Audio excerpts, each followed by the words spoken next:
Hello, friends. Right now I am on the EUR-USD chart.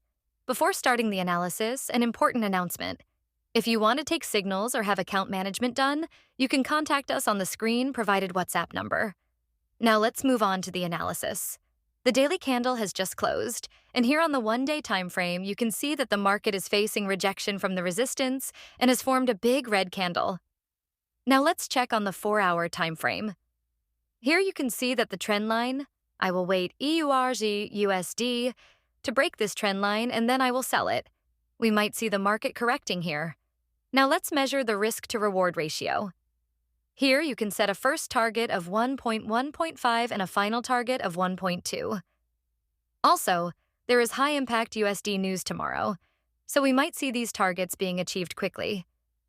If you like this analysis, please subscribe to the channel.